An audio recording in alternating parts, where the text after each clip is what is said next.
Let's now get you some stocks that are making headlines this morning. Navneet Saluja gets us a list of stocks that are in news. Good morning, Navneet.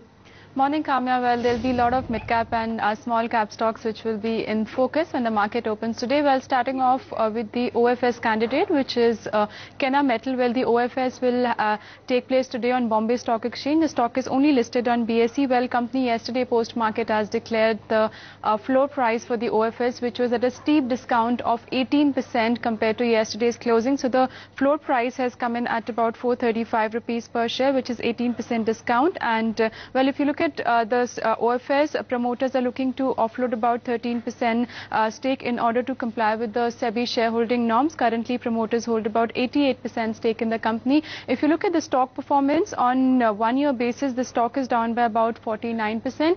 Moving on to Syntex, well, the stock was up by 1.5% in the falling market yesterday. Well, company redeemed its FCCBs of about $225 million, and the due date for the same was yesterday, on back of which you saw the stock outperforming the markets yesterday. Well, on YTD basis, Syntex stock is down by about 10%, and currently that trades below its 200-day moving average. Moving on to DEN Network, as Pranay just mentioned, the volume action was quite high in the stock yesterday. Well, SEBI has disposed its order on the DEN Network after the applicant has remitted a sum of about 4.93 crore. Probably that was one of the reasons why you saw a lot of volume action coming in the counter yesterday. That counter is trading above its 200-day moving average. And lastly, do keep an eye on Gammon India. Company's board meeting was held yesterday, where the board members decided that they would be initiating discussions with the lender in order to realign their debt via corporate debt restructuring.